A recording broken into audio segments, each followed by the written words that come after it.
थक तो नहीं जाओगे? 1 घंटा 1.5 घंटा तो लिख ही सकते हो हैं?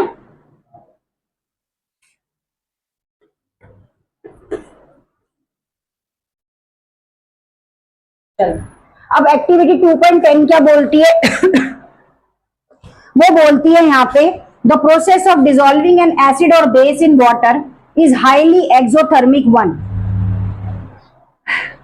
जो डिसॉल्विंग प्रोसेस होता है, चाहे वो एसिड के अंदर हो चाहे बेस के अंदर हो, वो बेसिकली क्या होता है? Highly exothermic. मतलब एसिड के अंदर कोई चीज घोल लो या बेस के अंदर कोई चीज खोल लो, उसके अंदर से गैस तो निकलेगी निकलेगी। एक्सोथर्मिक मतलब कोई चीज बाहर निकल रही है, एंडोथर्मिक मतलब कोई चीज अंदर ही इवॉल्व हो रही है। आया समझ? नींद आ रही है तेरे? Care must be taken while mixing concentrated nitric acid or sulfuric acid with water. The acid must always be added slowly to water with the constant stream. आप इसके अंदर चाहे क्या मिला लो, निट्रिक एसिड मिला लो NH3 या सल्फ्रिक एसिड मिला लो, उसके बाद वाटर के साथ। तो एसिड हमेशा पानी के अंदर कैसे घुलता है? स्लो स्लो ही घुलता है, स्टीरिंग करती रहनी पड़ेगी आपको इसकी। अब जैसे नींबू पानी ले लो, 5 मिनट 2 मिनट तक तो चम्मच हिलाना ही पड़ता है मिक्स करने के लिए, 2 मिनट तो मिनिमम है ही है। बड़े जग में बना लो 5 मिनट ले लो, रोअफ़ज़ा ही बना लो, कितनी देर तक हिलाना पड़ता है? गर्म पानी में। उसके बाद क्या है यहाँ पर? And if water is added to a concentrated acid, the heat generate may be cause the mixture to splash out and cause burn. Glass container may be also break to the excessive local heating. और कई बार क्या होता है कि जितनी heating चाहिए होती है उससे ज्यादा की हीटिंग अगर आप दे दो तो क्या होगा? ग्लास टूट जाएगा, क्रैक आ जाता है उसके अंदर। Look out for warning sign, the concentrated sulfuric acid or on the acid bottle of sodium hydroxide plates. Mix कर दो आयंस के साथ, वॉल्यूम चेक करो क्या रहेगा, डिल्यूटेड है, डिल्यूटेड एसिड। अगर जो एसिड पूरी तरह से मिक्स हो जाता है तो वो डिल्यूटेड एसिड हो जाता है, जो एसिड पूरी तरह से मिक्स हो जाएगा वो क्या कहलाएगा? डिल्यूटेड एसिड कहलाएगा। चलो जी, एसिड की कहानी जो है वो यहाँ पे इस एक्टिविटी का क्या लिखते हैं? सबसे पहले ऑब्जर्वेशन लिखते हैं कि क्या ऑब्जर्वेशन है। समझ आया ना? बेसिकली एक्टिविटी है किस पे बेस? एक्सोथर्मिक, एक्सोथर्मिक प्रोसेस पे बेस है। उसके बाद किस पे है? एसिड डिल्यूशन की बात करती है। किसकी बात करती है? एसिड डिल्यूशन की। एक छोटा सा याद रखने का 2 पॉइंट बता दिए ताकि होगा। तो यहां पर ऑब्जर्वेशन क्या है? The temperature of beaker rise in the both cases. Temperature of beaker है ना, उसका ध्यान रखना पड़ेगा कि जरूरत से ज्यादा ना हो जाए। The temperature of beaker rises in the both cases. अब आती है एक्सप्लेनेशन कि क्या क्या कर रहे हैं इसके साथ, क्या कर रहे हैं एक्सप्लेनेशन में। जिस बच्चे ने साइंस आगे लेनी है 11th में, वो तो इस तरह से पढ़ने के लिए तैयार हो जाए। आ जाओ। हाँ नमस्ते, इतने बड़े हो गए तुम हैं, कैसे मिलने आए हो? तुम कह दो भाई, क्या ही चल रही है पढ़ाई? बढ़िया चल रही है, बढ़िया ही चलनी चाहिए भाई। When an acid is added in water, acid को क्या कर दिया? वाटर के अंदर ऐड कर दिया, तो ये क्या करेगी? ये डिसएसोशिएट होगी। डिसएसोशिएट्स होगी किसके साथ? क्या भाई बेटा ध्यान रखो अपना। डिसएसोशिएट्स होगी किसके साथ? हाइड्रोजन आयंस के साथ, हाइड्रोजन आयंस के साथ H+। दिखता कि क्या होता? राइजेस। तू पढ़ लेगा इंग्लिश में, कर लेगा, वरना हिंदी में लिखवाओ तेरे को। इतना मैनेज करने को तैयार है लेकिन पढ़ना नहीं है। नहीं आया समझ?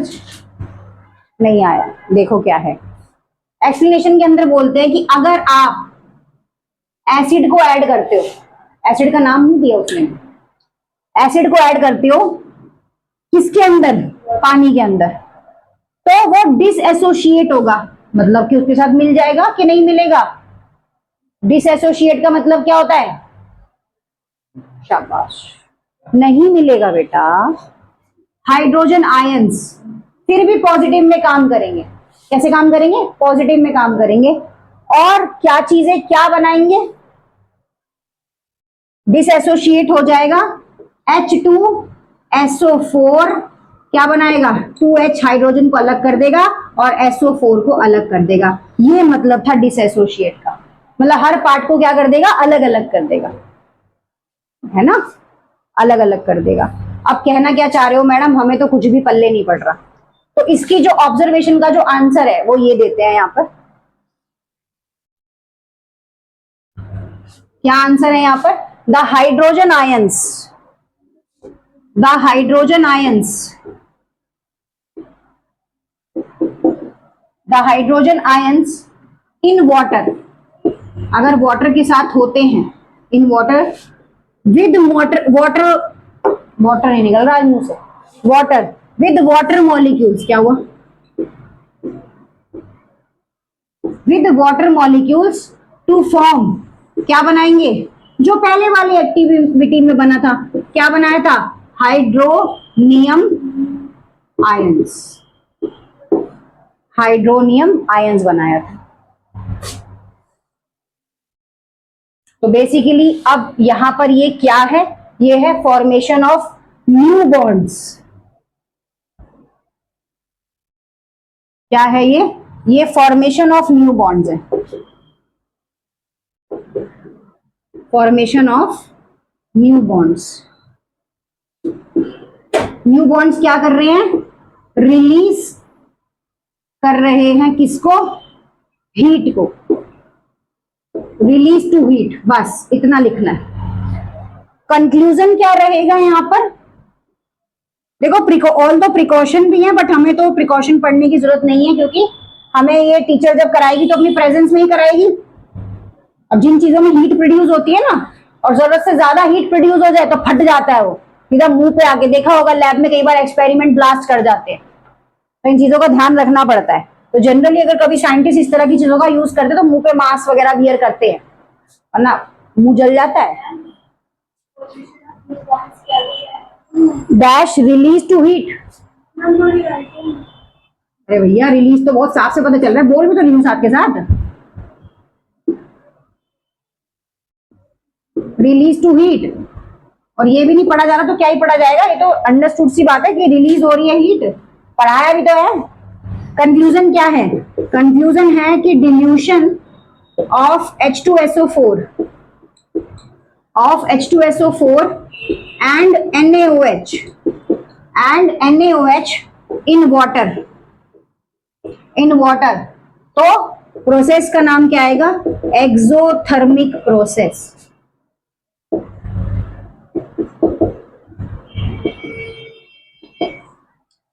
Formation of new bond, release to heat, conclusion क्या है? Dilution of H2SO4 NaOH in water, exothermic process. इसी से शुरू हुई थी कहानी, यही तो पढ़ा था पूरा पैराग्राफ, की कुछ और पढ़ा था? अच्छी बात है, समझदार बच्चे हो तुम। अब इसके बाद टॉपिक पे आ जाओ।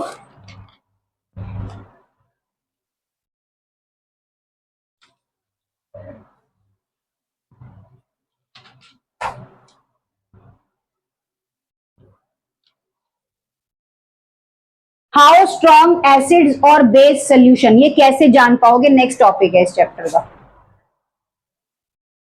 इसमें एक्टिविटी नहीं दी हुई अभी, एक्टिविटी 2.11 है, 10 हो गई ना, 2.11 है।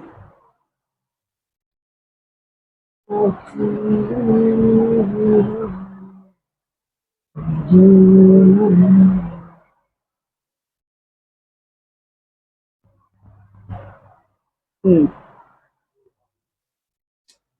2.11 के लिए टॉपिक का नाम क्या है? बता दूं?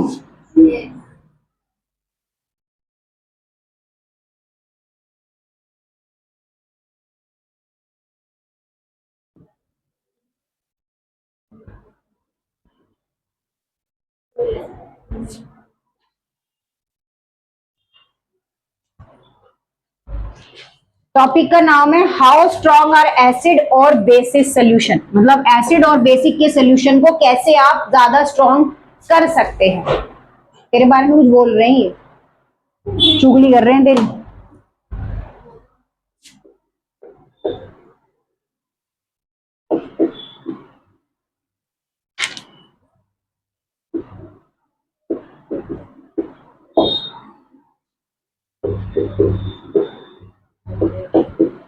अब क्वेश्चन क्या है यहाँ पर कि आप एसिड और बेस को कैसे स्ट्रॉन्ग कर सकते हो। तो देखिए, इसको समझने के लिए हमें सबसे पहले पढ़ना पड़ेगा किस चीज के बारे में, हमें इसको समझने के लिए समझना पड़ेगा पीएच को, पीएच वैल्यू। अब थोड़ा सा मैं टॉपिक पढ़ती हूँ। We know how acid base indicator can be use to distinguish between acid और बेस। अगर हमें एसिड और बेस को समझना है तो किसकी हेल्प से समझेंगे? इंडिकेटर की हेल्प से समझेंगे। कैसे समझेंगे? इंडिकेटर्स की हेल्प से। We also learned in the previous section about the dilution and decrease in concentration of H ions और OH ions। हम previous section में पॉजिटिव आयंस और नेगेटिव आयंस के बारे में पढ़ चुके हैं। पॉजिटिव आयंस में H अकेला होता है और नेगेटिव आयंस में अपने O के साथ होता है, OH होता है। Can be quantitatively find the amount of these ions present in a solution can we judge how strong a give acid or base is. We can do by this use of universal indicator which is a mixture of several indicators। तो यहां पर हम एक indicator की बात करेंगे जिसका नाम क्या है? Universal indicator. क्या है ये? यूनिवर्सल इंडिकेटर मतलब मिक्स ऑफ इंडिकेटर। क्या है? Mix of indicator.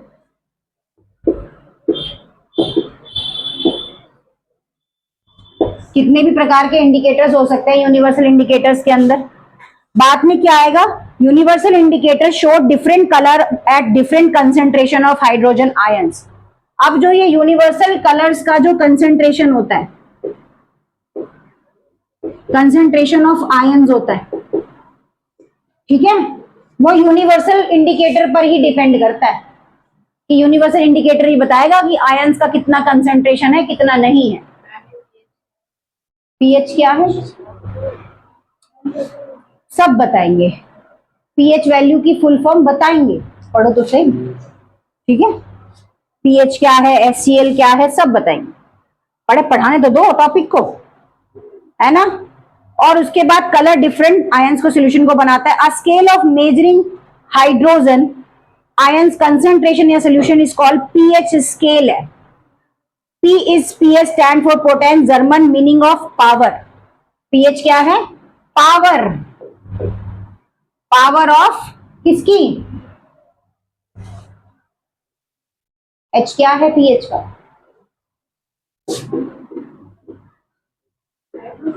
और क्या है ये? पीएच स्केल है जो हाइड्रोजन की पावर को बताता है। जितना ज्यादा जहां पड़ेगा उतना ज्यादा शरीर से सब कुछ लेके जाएगा। दांतों में बढ़ गया दांत टूट जाएंगे, पेट में बढ़ गया तो दिक्कत, पानी में बढ़ गया तो दिक्कत। इतने लेवल का पीएच पानी पी सकते हैं, इससे ऊपर का पानी नहीं पी सकते। 7 गुड माना जाता है, 7 से नीचे खराब, 7 से ऊपर खराब, ठीक है। तो पीएच का जो न्यूट्रल सोल्यूशन होता है, मुझे चेक कर रहे थे ये, अच्छा मुझे अब पता चला। पीएच का जो न्यूट्रल सोल्यूशन होता है वो कितना होता है? वो होता है 7। बेटा ऐसे मत चेक करो यार। अब एक चीज और बताती हूं मैं यहाँ पे, 7 से ज्यादा वाले हाइड्रोजन ज्यादा होगा।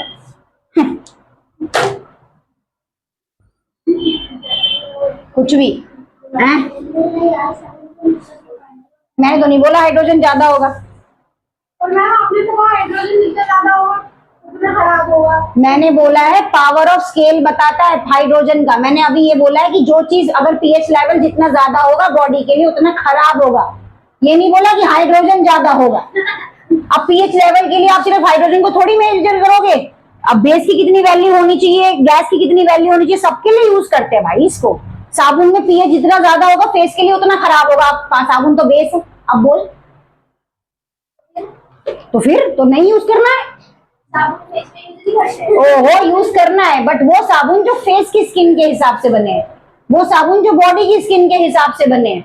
अब बोलेंगे बच्चे अलग अलग साबुन से नहाए हम, तभी तो फेस के लिए फेस वॉश यूज करते हैं। अजीब सी कहानी। मुझे तो पीएच लेवल ज्यादा होगा, नहीं कम होगा। चलिए अब यहां पर बात आती है कि अगर वैल्यू लेस देन 7 है तो पीएच स्केल एसिडिक सोल्यूशन को रिप्रेजेंट करता है। पीएच लेस देन 7 तो ये एसिडिक सोल्यूशन को शो करेगा,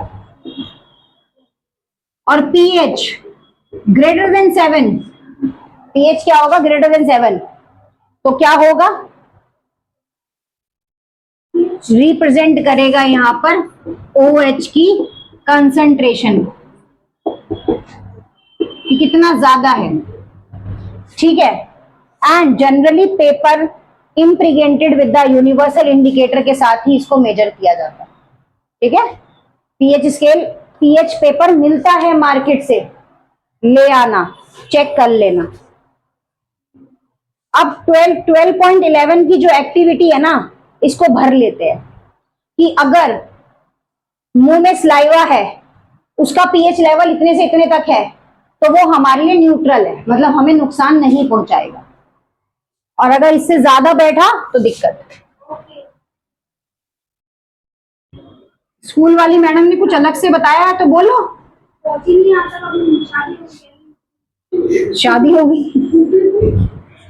ये कैसा सवाल जवाब है, तो शादी के बाद आएंगी तो सही। पागल है, सरकारी नौकरी कौन छोड़ता है। अच्छा तो जहां गई है वहां जाएंगी ना, ट्रांसफर ले लिया होगा, ऐसे बोल, सीधा बोल रही है छोड़ दिया।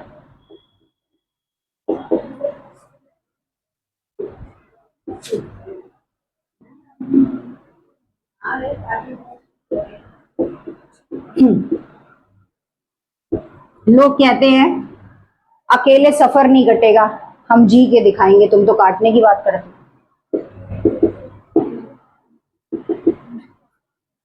अप्रोक्सीमेट पीएच वैल्यू कहा था रतन टाटा ने, लोगों ने उसको बोला था आपका सफर अकेले नहीं कटेगा, उसने जाते वक्त बोला मैंने तो जी के दिखाया, तुम तो काटने की बात करते हो। क्यों बनाना है तुम्हें, तुम्हारी तो बुक में उसमें फिल कर लेना बस। पहला क्या है स्लाइवा, आलसी तो तुम हो ही।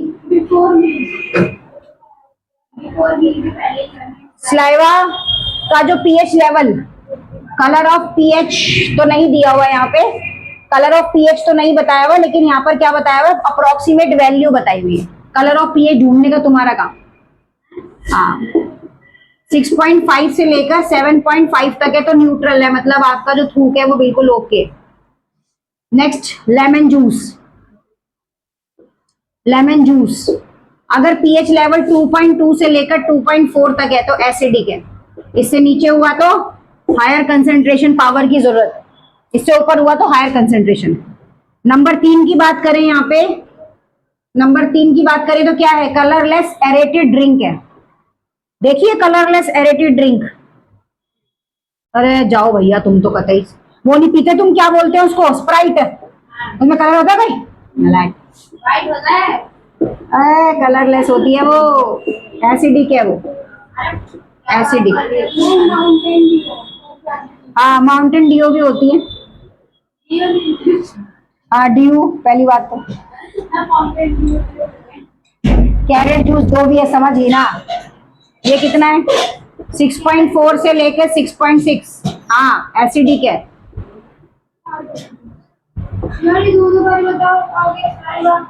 कहाँ स्लाइवा एक ही बार है, मैंने तो एक ही बार लिखा, मेरे को तो नहीं दिख रहा है यहाँ पे, कहाँ है, हाँ इसमें भी आफ्टर मील बिफोर मील, हम एक ही लिखेंगे। आफ्टर मील डिपेंड करता है आपने क्या खाया, मान लो ज्यादा मसाले वाला खाना खाया तो है ना। अब ये 4 हो गया, आगे भर लोगे ना, इस टेबल को छोड़ दूं। हाँ बेटा ये आदित्य मिल जाएगी बेटा, नेट पे आराम से मिल जाएगी, घबराने की जरूरत नहीं है कोई भी। हाँ हाँ बस एग्जाम्पल दे दिया है क्या है। अब देखो यहाँ पर गैस्ट्रिक जूस और lemon juice, pure water blood, milk of magnesia and sodium hydroxide solution about 14, ये सम कॉमन सब्सटेंस जो है ये पीएच पेपर पर colour are only rough guided के लिए दिया हुआ है। सुन नहीं रहे, बोर हो गए नलायको? ये क्या है? कलर ऑफ लव गाइडेंस के लिए दिया हुआ है, ये कोई ओरिजिनल नहीं है। रफ रफ रफ लव सुनाई दे रहा है तुम लोगों को? दिमाग ही खराब हो रखा है। लव लव सुनाई दे रहा है, ध्यान से। अरे मेरी जिंदगी में कहाँ है लव? तुम्हें पता तो तुम्हारे साथ तो सुबह से शाम तक तो हूँ, तो तुम्हारे जैसे बच्चों के साथ ही ना बेटा। 3 बजे से लेकर 8:30 बजे तक बच्चों के साथ हूँ, क्या मत देना। और उसके बाद कोर्ट में हूँ, उससे पहले कहाँ टाइम है बताओ? लव तो दूर से दूर तक ही नहीं है, वेटिंग चल रही है।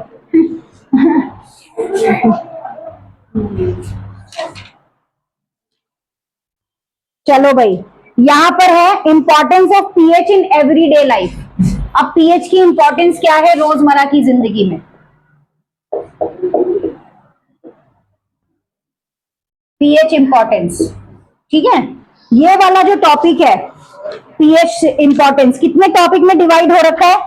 1 2 दो है। पहले है प्लांट्स एंड एनिमल के लिए। पहला टॉपिक क्या है? प्लांट्स एंड एनिमल के लिए।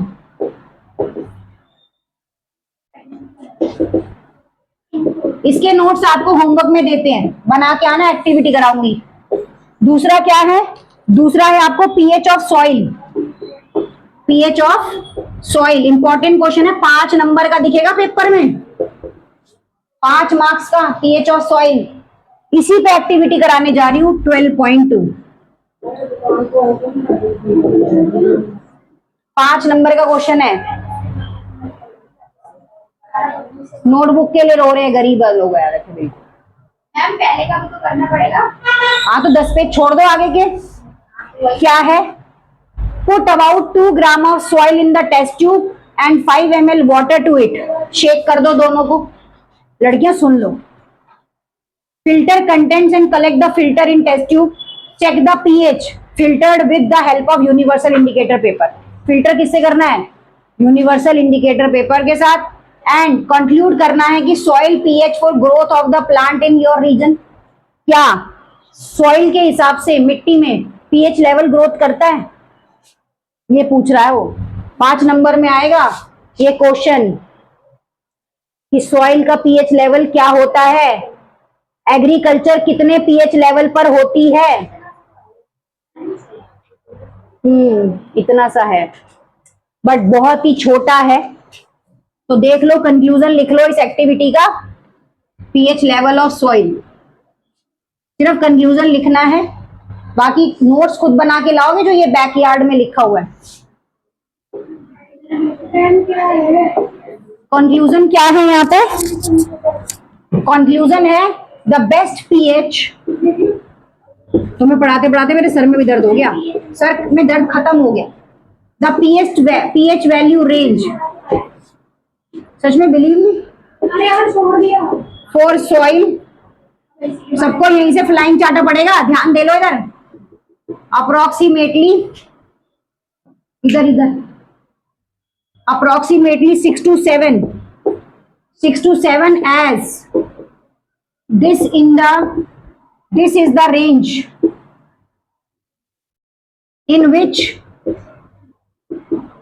most nutrient, पानी पिलाओ यार, can be readily available। मतलब अगर किसी मिट्टी का सॉइल का पीएच लेवल 6 से 7 के बीच में है तो वो फार्मिंग के लिए बहुत अच्छी है, प्लांटेशन के लिए बहुत अच्छी है। इससे ज्यादा है? मिट्टी को चेक कैसे करेंगे? तुम्हारा काम नहीं है ना, जो खेती करता है वो अपने आप देखता है उस चीज को। चेक कैसे करेंगे? पीएच स्केल से चेक करेंगे, वैसे कोई चेक करता नहीं है। ज्यादा नाइट्रोजियस वाली मिट्टी में ना फसल उगती नहीं है बेटा, इसलिए उसकी उपजाऊता का ध्यान रखना पड़ता है, फर्टिलिटी का। चलो अब बात करते हैं, इतना परेशान मत हो, तू रुक जा। तुम तो बिल्कुल ही जहर ही काट दी एकदम ही। अब इसके 3 टॉपिक है जिसपे आपको आगे से खुद से नोट्स बनाने हैं।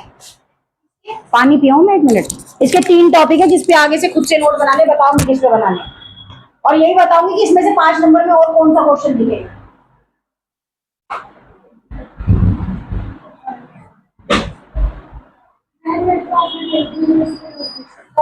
स्टार्टिंग से करने हैं।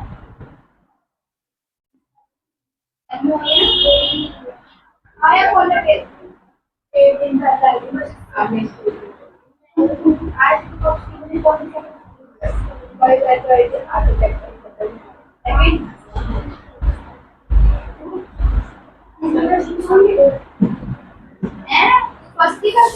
उतार लिया मतलब मैम आप ये साइंस में पढ़ते हो सेकंड है सेकंड।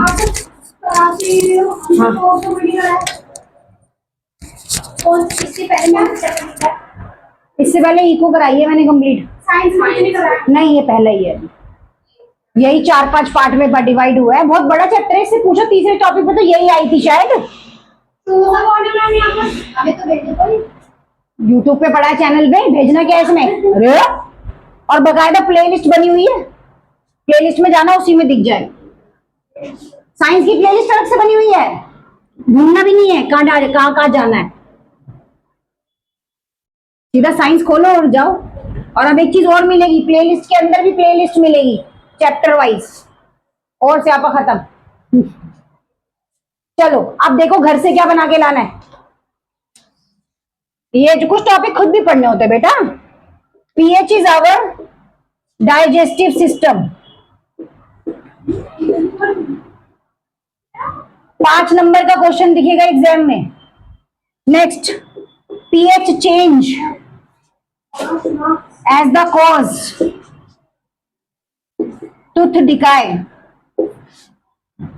5 मार्क्स में दिखेगा क्वेश्चन, ये खुद से पढ़ना है आपने, क्योंकि इसके अंदर सिर्फ पढ़ना ही है, बाकी छोड़ देना। टेबल 2.3 सुन लो भाई, थुज्जू रामो सुन लो भाई। टेबल 2.3 होमवर्क में बनानी है कि कौन सा एसिड है, क्या है बेटा, सुन लो बाबू, ठीक है। उसके बाद अब जो बचता है वो बचती है क्या बेटा, आवर डाइजेस्टिव सिस्टम। किताब में लिखा है पाचन शक्ति, किताब लाते क्यों नहीं हो, पड़ोसी को देने के लिए रखी गए हो।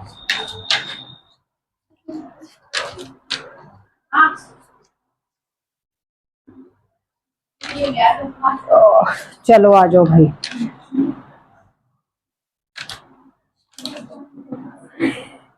एक चीज और जो बिल्कुल सीधी सीधी आती है, क्या बेटा, टूथ डिके। एक चीज और, अबे दांत। आप जो खुद से पढ़ सकते हो, जो एज इट इज पढ़ना है वही बता रही हूँ, जो पढ़ाने वाला है नहीं। क्या एज इट इज पढ़ना है, अब एज इट इज पढ़ना है ब्लीचिंग पाउडर, ये एज इट इज पढ़ना है बेटा, इसमें कुछ नहीं करना है, ये बस याद करने वाले टॉपिक है, इसलिए इसमें टाइम वेस्ट नहीं कर रहे। ब्लीचिंग पाउडर और उसके यूजेस, ये आपने खुद से नोट्स में बना के चेक कराना है। उसके बाद नेक्स्ट है बेकिंग सोडा, ये खुद के आपके होमवर्क के टॉपिक है, ये आपने मुझे दिखाने हैं, फिर कुछ इसमें नहीं समझने वाला। ये देखो एज इट इज जो यूजेस है, ये बेकिंग सोडा और इसके यूज है, कहो तो मैं समझा दूं, मेरे को कोई दिक्कत नहीं है। बाकी जितना समझाने वाला था मैंने समझा दिया। अब 3 एक्टिविटी बची है, वो मैं कल की क्लास में खींचूंगी, मैंने होमवर्क दे दो ना। उसके बाद क्या है, बेकिंग सोडा, खुद तो थोड़ा बहुत खुद से भी पढ़ लो यार। बेकिंग सोडा और इसके यूजेस ये हैं, ये कितने में आएंगे, ये भी 5-5 मार्क्स में दिखते हैं एग्जाम में, एज इट इज लिखना पड़ता है। इसका केमिकल रिएक्शन भी लिखना पड़ेगा, कल सबके नोट चेक करूंगी। लास्ट है वॉशिंग सोडा, लास्ट है वॉशिंग सोडा। हाँ तो कोई बात नहीं, तुम्हें दे देते हैं एग्जाम्शन, हाँ ले लेना। और वॉशिंग सोडा के क्या है यूजेस है, 5 मार्क्स में दिखेगा ये। अब एक चीज मैं बता दूं, ऑल्दो अगर ये नहीं समझ आता आप लोगों को ये सब कि हाँ मैडम हमें तो नहीं समझ आया कैसे करना है क्या करना है, तो मैं यहाँ समझा दूंगी, मैं मना नहीं कर रही, लेकिन मुझे इतना पता है कि जब कुछ इसमें समझने वाला है ही नहीं, सिर्फ ये देखना है कि इसका केमिकल रिएक्शन क्या है, उसके यूजेस क्या है, कहाँ कहाँ ये काम आता है, यही तो देखना है, और तो कुछ है नहीं। अब रह गया कॉमन सॉल्ट और क्रिस्टलाइजेशन, ये दोनों टॉपिक समझने वाले हैं। हाँ, ये बिल्कुल सीधे सीधे आएंगे। What is the reaction of baking soda, what is the bleaching powder, and right any 5 uses of this, खत्म।